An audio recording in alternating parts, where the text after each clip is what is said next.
ok video បន្តគឺយើងសិក្សាទៅលើ brush មួយទៀតដែលនៅក្នុងនេះគេហៅថា art history brush art history brush ដែលវាស្ថិតនៅក្នុង history brush នឹងដែរអញ្ចឹងមានមួយទៀតគឺ art history brush អូខេយើងបើក file ថ្មីអូខេនេះមកយើងបើក file រូបភាពរបស់យើងមកហើយ art history brush នេះគេប្រើវាយើងប្រើវាសម្រាប់ផាត់ពណ៌ឲ្យរូបភាពដែលយើងចង់ធ្វើឲ្យវាទៅ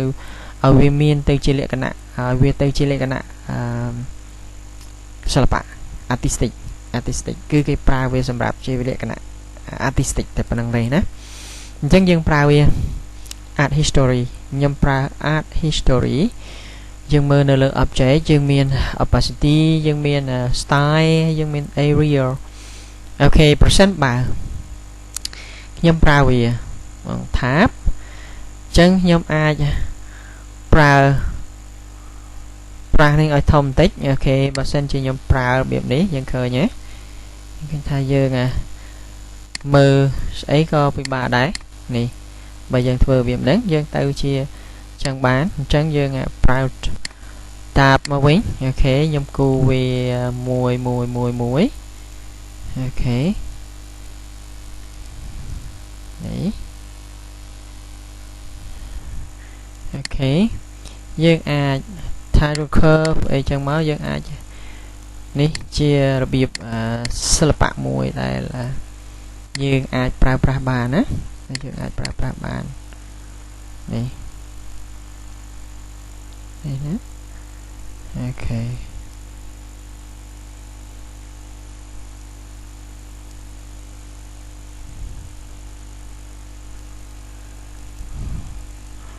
អូខេយើងអាចជាមួយនឹង title short អីចឹងយើងអាចប្រើវាអូខេយើងអាចប្រើវាចឹងហើយ medium អីចឹងមកអូខេយើងអាចប្រើវាបានតាមលក្ខណៈជាច្រើនដែលយើងអាចប្រើវាណាអាចប្រើវាបានច្រើនមែនតើតាមអីចឹងមកទៀតអូខេយើងមើលលក្ខណៈដែលយើងប្រើនេះជើងមនុស្សដៃមនុស្សក៏នៅតែមានដែរណាអូខេនេះ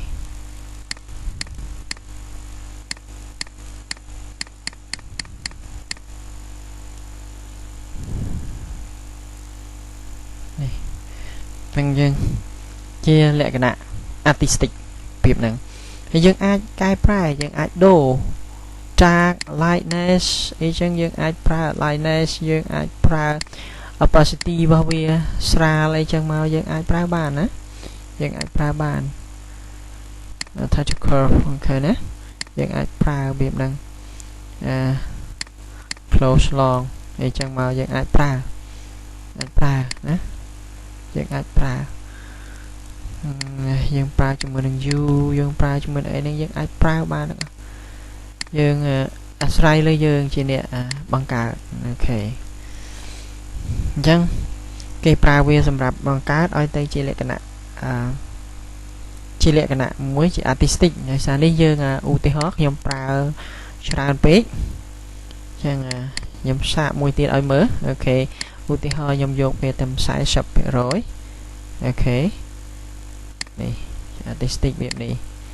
អូខេប្រសិនបើខ្ញុំយក normal យើងឃើញថាអូខេនេះអូខេហើយប្រសិនបើខ្ញុំយក dark អូខេវានេះណានេះ